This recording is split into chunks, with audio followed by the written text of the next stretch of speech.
selamat datang kembali di podcast Bincang Pangan Umsida.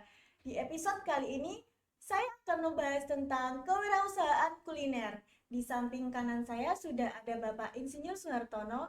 Beliau adalah alumni dari Institut Pertanian Bogor yang sekarang merupakan pengusaha sekaligus pemilik restoran sedap-sedap. Selain memiliki restoran sedap-sedap dan juga berbisnis di bidang kuliner, beliau juga merupakan supplier ikan segar yang didistribusikan untuk restoran-restoran yang ada di wilayah Sidoarjo dan Surabaya. Langsung saja kita masuk ke dalam inti dari pembahasan kita. Bagi kalian yang penasaran tentang pembahasan kita hari ini, kalian bisa simak video ini sampai akhir. Baik, yang pertama nih yang ingin saya tanyakan Bapak, bagaimana sih Pak sejarah perjalanan Bapak dalam merintis usaha ini dari lulus kuliah hingga sekarang? Mungkin bisa diceritakan sedikit Bapak? Ya, selamat pagi, menjelang siang. Terima kasih. Jadi saya kuliah IPB lulus tahun 1992 ya. Bekerja di grupnya Manggalindo ya sampai tahun 2016. Bidang usahanya yaitu pabrik pakan udang dan ikan yang ada di Jakarta, tambak udang ada di Jawa Timur, ada pengolahan ikan dan udang ada di Jakarta, Gusturin ya. Ada juga alat-alat kapal dan sebagainya. 2016 Bismillah saya resign ya dari grupnya Manggalindo ini setelah 24 tahun saya bekerja tanpa pernah pindah ya. Nah, saya langsung mendirikan badan usaha PT yaitu SBH PT Safaat Bejo Hartono ya, yang bidang usahanya sekali lagi saya tidak jauh dari dunia yang selama ini sudah saya tekuni karena saya berpikir praktis ya. Saya usaha apa ya, usaha yang saya sudah punya network, saya sudah punya jaringan ya. Saat itu alhamdulillah ada salah satu pabrik besar di Indonesia yang dari Korea pertama kali untuk membuat pakan ikan ya, karena mereka tahu saya sudah punya jaringan pasar ya, khususnya Indonesia Timur. Singkat cerita, saya ditunjuk menjadi salah satu distributor pakan ikan dari pabrik Korea ini ya. Nah, alhamdulillah setelah saya coba jalankan dengan baik, saya betul-betul kenalkan dari nol produknya pabrik ini, jalan cukup bagus, khususnya di Kalimantan ya, Timur, Selatan maupun Tengah, dan juga di Jawa Timur ya. Yang kedua, saya juga membuat divisi baru supplier ikan dan udang. Kenapa saya buka juga bidang bisnis ini? Karena sekali lagi pengalaman saya kerja 24 tahun di bidang pakan, resiko tertinggi jualan pakan ini adalah kredit macet. Ya, untuk mengantisipasi kredit macet, solusi saya harus bisa membeli produknya yang dihasilkan oleh petani. Jadi petani saya berikan pakan, ikannya harus dia ambil. Konsekuensinya apa? Kalau saya ambil ikan petani, saya harus punya marketnya. Sehingga saya memasuki dunia bakul ikan. Dan ini memang pengalaman baru, betul-betul baru buat saya. Karena selama 24 tahun mungkin saya tidak pernah menekuni di bidang perbakulan ikan ini. Alhamdulillah kita coba pasarkan ke rumah makan, ya, ke restoran, ke pabrik, ya, ke catering dan sebagainya. Alhamdulillah sampai hari ini sudah 6 tahun ya, berjalan dengan baik. Terus yang kedua, karena kebetulan kaitannya dengan bisnis saya ini juga saya ada punya udang dan ikan, dan sebetulnya terutama dari istri saya dulu sudah mengawali bisnis kuliner ya, nasi pecel Ponorogo di alun-alun ya, sudah alhamdulillah ramai banget saat itu. Terus juga berkembang catering kecil-kecilan, rumah tangga dan sebagainya ya, sehingga tahun 2017 saya buka rumah makan sedap-sedap yang di Jalan Raya Sungon, Sukosidoarjo itu ya. Nah, disitulah saya berpikir bahwa apa yang tak usahakan selama ini ternyata bisa saling support, saling sinergi. Karena rumah makan sedap-sedap mereka juga butuh bahan baku ikan, udang dan sebagainya. Ya, itu mungkin. Kira-kira Bapak terinspirasi dari mana dalam menggeluti bisnis saat ini? Jadi gini, sekali lagi selama 24 tahun saya kerja, memang saya orangnya cukup idealis dalam arti bahwa saya fokus di tugas dan tanggung jawab saya waktu itu saya pegang untuk Indonesia Timur salah satunya, sehingga relatif saya tidak berpikir ya sedikit banget untuk di bidang usaha ya. Sehingga pada saat saya betul-betul 2016 saya resign ya, di situ benar-benar terbuka peluang yang sangat lebar ya. Artinya saya seperti ditunjukkan bahwa bidang usaha itu demikian luasnya ya, potensinya juga sangat besar, sehingga ada tantangan tersendiri buat saya, sehingga saya bismillah fokus untuk bidang, sekali lagi di bidang supplier ikan, di pakan ikan, dan juga di bidang kuliner ini ya. Dan alhamdulillah insya Allah Juli ini khususnya kuliner saya kembangkan untuk catering wedding ya, yang insya Allah akan kita launching nanti di Royal Plaza ya, akhir bulan Juli nanti. Kalau boleh tahu, bisnis apa saja yang sedang Bapak tekuni sekarang? Ya, sekali lagi saat ini saya pertama bidang bisnis sesuai dengan disiplin ilmu saya ya. Sekali lagi dari 92 sampai 2016 saya masih istiqomah di bidang perikanan ya. 2023 ini bidang bisnis saya salah satunya juga masih menekuni tidak jauh dari bidang disiplin ilmu saya. Ya, satunya yaitu saya distributor pakan ikan dan udang ya. Saya juga saprotan, dan kemarin alhamdulillah saya dipercaya hal baru menjadi kontraktor pembangunan tambak udang intensif ya dari Yayasan Alumni IPB.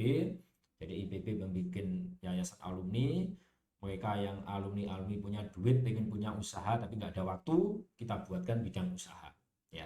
Salah satunya kita rintis dengan tambak udang intensif.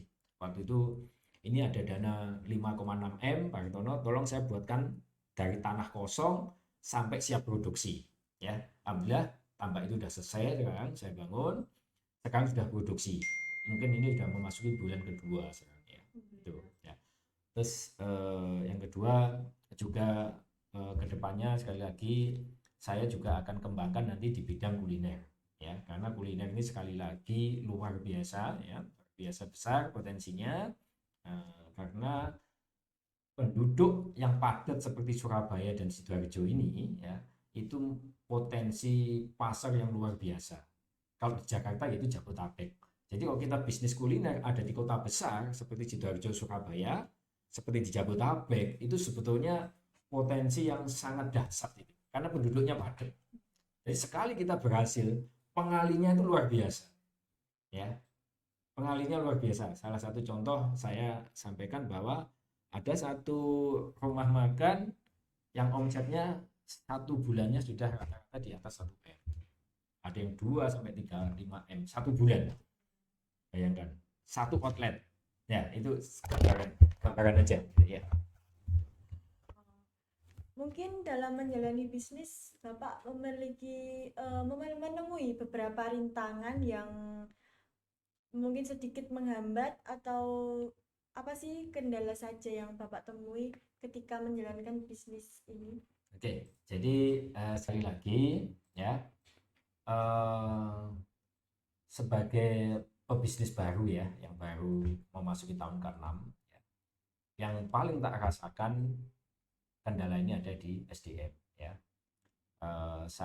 Uang sekolah saya cukup mahal, cukup banyak ya, khususnya di bidang perbakulan tadi ya, karena memang banyak pos-pos yang harus kita awasin ya. Ya, disitulah kualitas SDM itu sangat dibutuhkan ya, yang benar-benar amanah ya, loyal ya.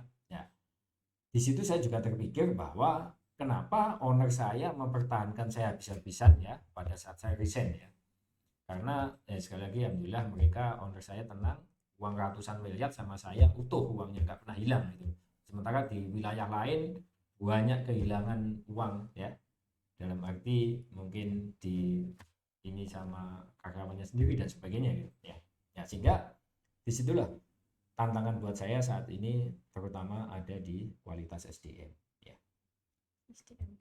Lalu kiat-kiat apa yang Bapak lakukan untuk menanggulangi masalah tersebut? Ya, jadi kaitannya dengan SDM ini ya, kita mungkin saya berbicara teori peluang ya, mungkin anggaplah saya punya 10 orang ya SDM, saya targetkan mungkin saya bisa mendapatkan satu yang terbaik. 10 mendapatkan satu yang terbaik, 10 dapat satu yang terbaik. Sehingga apa yang harus saya lakukan?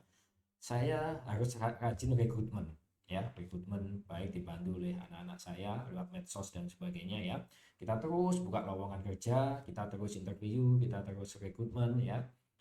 Sehingga kita nanti pada saatnya bisa mendapatkan kualitas SDM ya sesuai yang kita harapkan dan juga dari sisi kuantitinya, dari jumlahnya. Memang itu perlu waktu, artinya untuk mendapatkan SDM yang kita harapkan kita perlu proses, perlu waktu dan sebagainya, dan perlu ujian, Pengorbanan. iya betul.